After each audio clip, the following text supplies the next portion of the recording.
driving. Hope comes and stops us in our tracks. Bravely we prove in our striving, trudging together each day. Where there's a will, there's a way.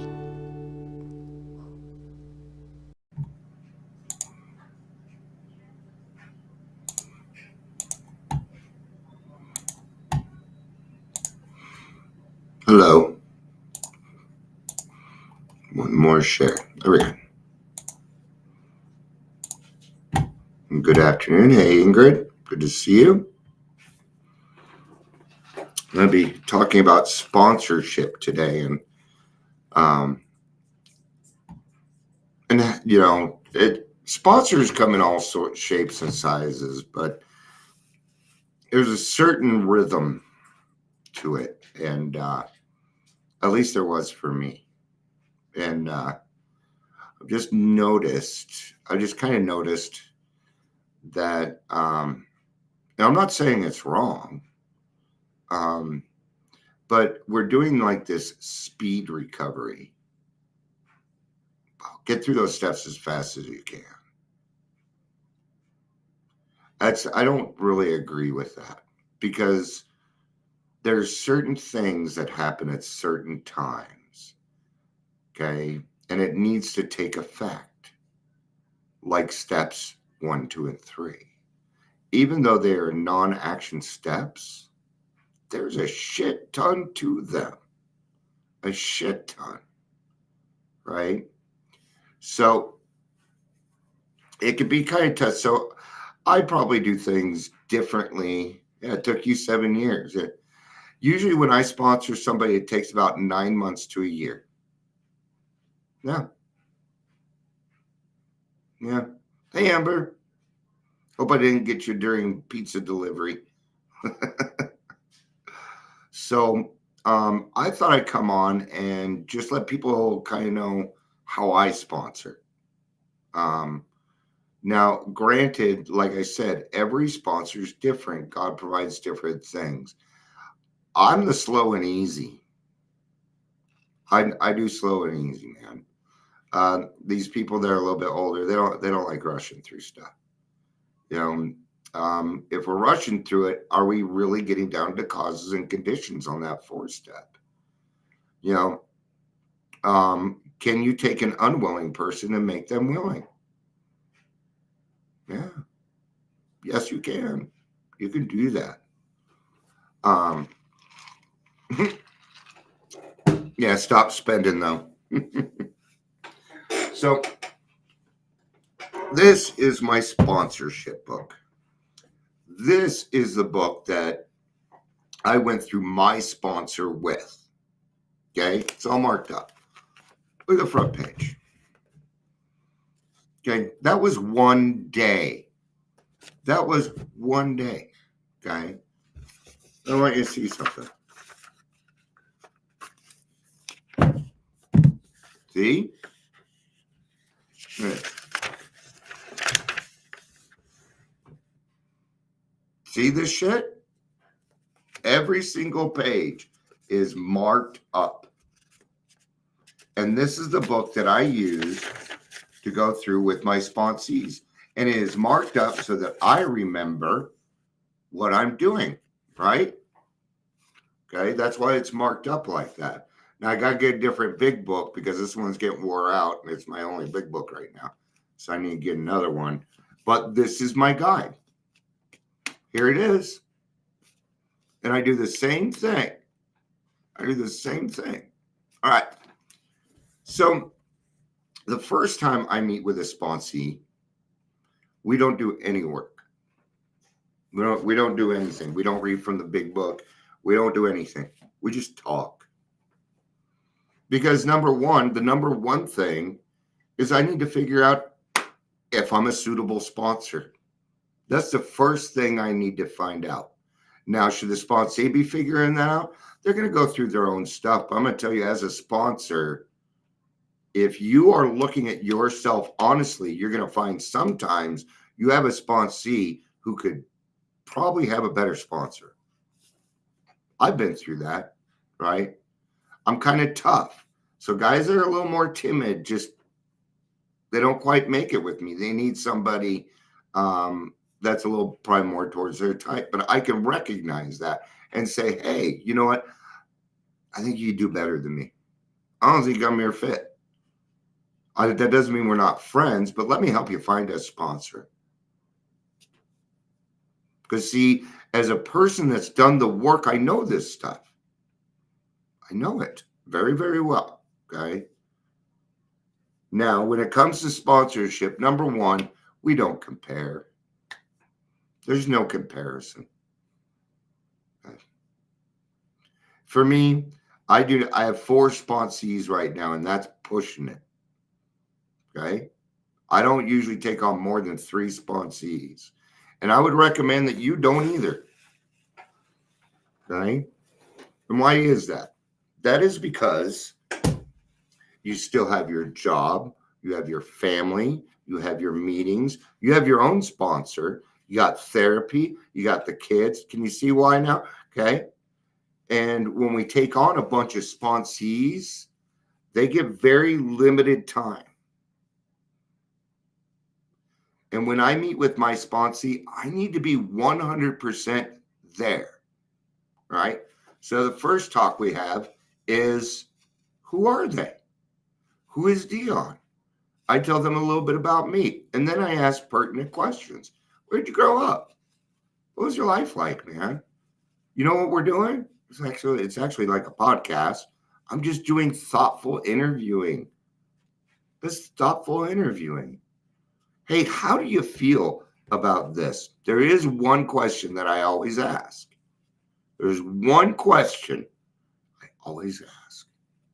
It's the elephant in the room, man. Get rid of it. Just get rid of it. It's real easy.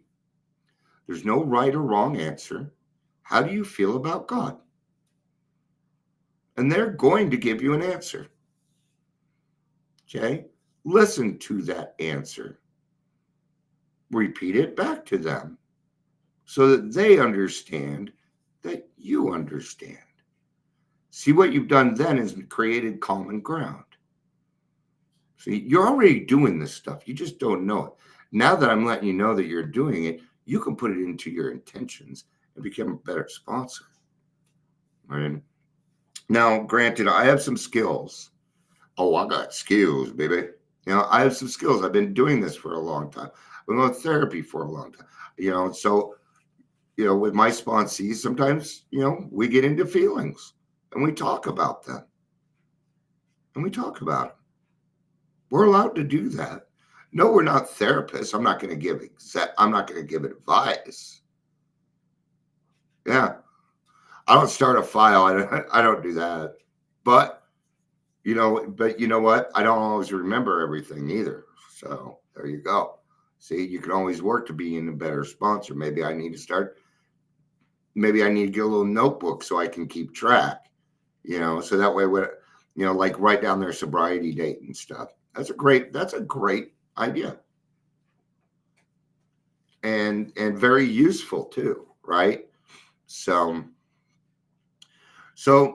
the second time we meet, we need to get some work done, don't we? What we need is some hope when we meet that second time. Okay. This is how I always start. How was your week? Yeah, it's all right. No, what happened this week? Well, and then just talk about the week, man. Because you are going to be able to say, you're going to be able to go through those and say, okay, you did this right, you did this wrong. Hey, do you see how you handled yourself a little differently there? That's what we call progress. And we need to claim spiritual progress. Okay? See? Because you're the person with the right answers. You see, I know how that feels. I've certainly felt that way before. But what I found was, and that's what we call feel, felt, found. I'm just teaching you basic counseling 101.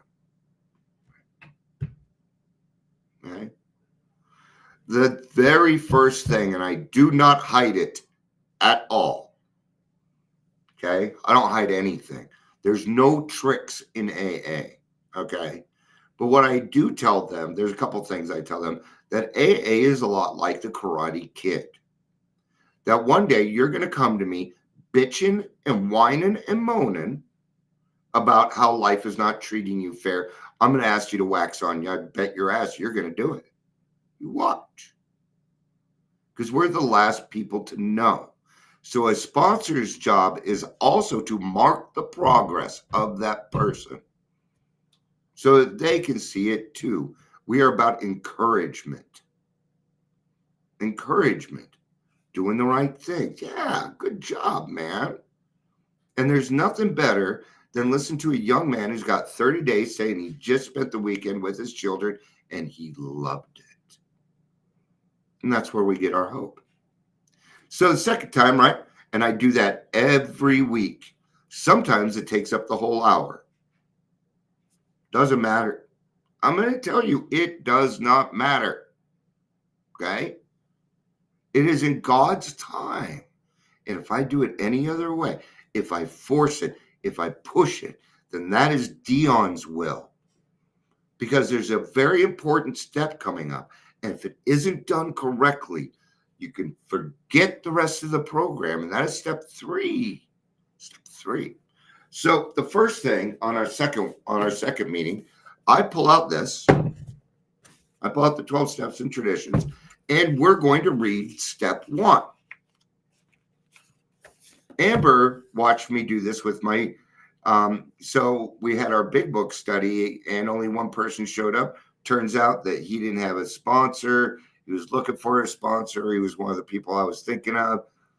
I listened to God. God said, take him on, even though it's a fourth one. I'm like, But what else? God gave me no wiggle room on that. He said I was taking that spot. See, okay? We read step 1. Right? And then at the end, what I do, and I make comments and they'll bring stuff up, and I'll ask things like, do you see yourself there? Because I'm here, and here. See, when you're the person that says, hey, this was me, they'll start to do it too. And then at the end, I ask one very simple question. Well, I ask 3 questions. Do you feel you're an alcoholic? Okay. Do you feel your life is unmanageable? That's a hard one for people. Sometimes it's the unmanageable. Well, no, I'm a working drug. What do they call you? I'm a high bottom drug. No. That's not what I'm looking for. The functioning. I'm a functioning alcoholic. That's when I explain to them that there's no such thing as a functioning alcoholic. And then I have no idea where they got that from. Because it's nowhere. It might be in the big book a little bit, but then it goes on to say, yeah, that doesn't matter. The third question I'm going to ask is this. Are you willing to go to any length? And I mean any length to do this. Okay? And what I'm talking about is a better life, a joyful life. I'm going to teach you how to be a real man, an actual man, because it's not what we thought. Are you willing to go to any length? And then you shut up. Just shut up. Because whoever talks next loses. They're going to say yes. They don't have a choice. They don't have a choice, my friends. Okay? Then I tell them, I'm going to ask you that question again at the 3rd step. And they say, okay. See how I'm not surprising them. Okay? But now they're done with step 1. I'm done with step 1. And they feel like they're making progress. Right? Okay? Now, in the meantime, what are they supposed to do? Because I don't give out homework. No, not till the 4th step. Nope. Because they're going to need to learn delayed gratification and accountability. So I get them on accountability immediately. There's always somebody in their life of whom they feel responsible to. It's usually a husband or a wife or a girlfriend. Sometimes it's mom. Sometimes it's auntie. Sometimes it's grandpa. But find out who that is. And there's a real easy way to find out. Who are you close to in your family? Who's your okay? Because we're going to use that person. You bet your ass I'm going to use that person. Right? How'd it go with your grandpa last week? Well, it was a little, you took it out on him again, didn't you? Yeah, I did. That wasn't right. And we can utilize these things. This isn't being tricky. So guess what we're going to do on the second week? Well, third week now, right? Step 2. Okay. Now, if you get done with step 1, right? Let's say you get done with step 1 and you got 20 minutes left. You start to read the big book. That's when you jump into the big book. Okay. Because guess what? You ain't getting to step 4 until page 63. 60 pages. Okay. Because I have found there is a gap in step 3. There's a gap. And a lot of people go through it. Okay. So let me explain step 3, why it is so important. Why? Because it comes with a sort of a spiritual experience, or it might come with a pink cloud. But more than anything, it is an epiphany. It is a gut feeling. It is a feeling. And until they feel that, they cannot do the 4th step. Okay? It's just a feeling. And they will know it. They will say something like, everything feels different. It's weird, and they will talk differently. That's how you will know. They'll be happy. Something will have happened. Okay, I guarantee it always happens. So let's talk a little bit. Let's talk about this paragraph right after the 3rd step. Okay. Now we do the 3rd step, and then it says in this paragraph, we thought well before taking this step, making sure we were ready, that we could at last abandon ourselves utterly to him. All. Most people aren't going to be fucking okay with that in the beginning. They got to think on it. And we got to let them. Listen to this next paragraph. There's so much in it. We found it very desirable to take this spiritual step with an understanding person, such as our wife, best friend, or spiritual advisor. This next line is where it was at for me.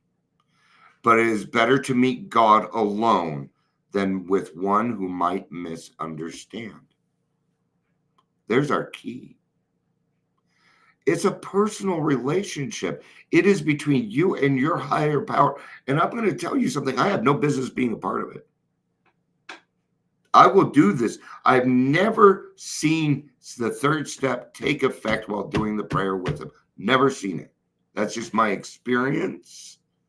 And that just means it's experience. Doesn't mean it doesn't happen. Okay. The wording was, of course, quite optional. Right, Ingrid? They tell you to rewrite the 3rd step. When you give an alcoholic options, they will take them. Okay? So we read this, and then I say, because I'm going to tell you, when I did it with somebody else the first time, I was very uncomfortable. It didn't hit, right? This is when I was 18. It didn't hit. And about, 3 days later, I had gone to bed. And I was reading Lord of the Rings at the time. And I did my prayers first before I read, because a lot of times I fell asleep reading. So I pray. And I was reading my book. And I'm going to sleep. And suddenly, the 3rd step prayer starts in my head. And I'm like, I might as well complete it. And there was an instant feeling. Suddenly, I felt like I was being held and I was being rocked back and forth. And I had the best sleep of my life ever. And that was my third step experience. It was alone. It was just me and God. It was the naked truth. I was standing nude before my Creator with all of my failings. That's why it is personal. Heck yeah, go get it done. I'm wrapping up anyway. All right.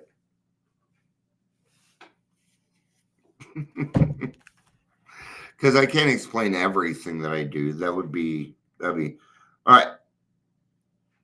The wording was, of course, quite optional, so long as we express the idea, voicing it without reservation.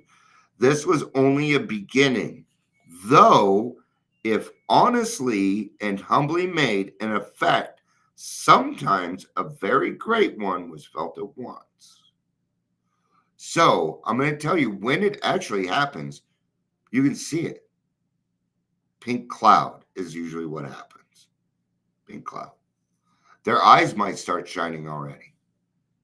They might, but their whole attitude, their whole deportment will change. And you'll see it and you'll be like, you know what you are? You know what you are, motherfucker? You're ready for the fourth step. Did you know that? What? I am. Yeah. You're ready for the fourth step. I'm going to talk on the fourth step a little bit here. Okay. So, see, the third has a gap. And guess what I'm going to do during that gap? We're going to catch up on the big book. Now, if we're not quite there yet, I got the fourth step. That's going to take a while because, number one, they're not going to follow the directions. They never do the first time. Never. We all know this. So you're going to have plenty of time. All right. The only hard part with the way that I do it is sometimes because I have to go forward in the book a little bit. So I'll ask them, where are we at? We're like page 62. I'm like, no, dude, we haven't even read more about alcoholism. So you got to, that's why notes and stuff are important. So, but yes, it's those first three steps that take the time, man, because we don't know when God's going to make that connection. We don't know when the sponsee is going to make that connection, but we will know once it's happened. And that's when you give them a mighty high five. Yes, we did it. Great job. Now the work begins. Now we got to start the work. You're ready to do the work, man. It's cool. They're not going to be as excited about it as you, but that's okay. Be encouraging. Okay. The fourth step can be hard. Okay. Like what Amber said to you the other day, though, but it's also could be harder than I make it. So, all right. That's it. That's it on that one. I could be here for another hour explaining sponsorship, but that gives you an idea kind of what I do. Always take that time in the beginning. Okay. How was your week? Because I'm going to tell you, they want to get to the book. Okay. What am I doing? Delayed gratification. What else am I doing? I'm holding space for them. I'm listening. I'm letting them know that they can trust me. Because come that fourth, fifth step, if they don't fucking trust me, it ain't going to work. And the only way to build trust is by being a good example. It's the only way to build trust, right? So keep an eye on that. There are some fruits in the labor for taking our time, but then there are some people that are so bad that they do need to get through the steps really quickly. It really is a personal thing. Okay. So, all right. Thank you, everybody, for listening. I appreciate it. Everybody being Ingrid and Amber. And any rewatchers, I love it. All right. Thanks for being here. Much happier day since the Broncos didn't play. All right. Love you. Peace out and have a day. Bye-bye.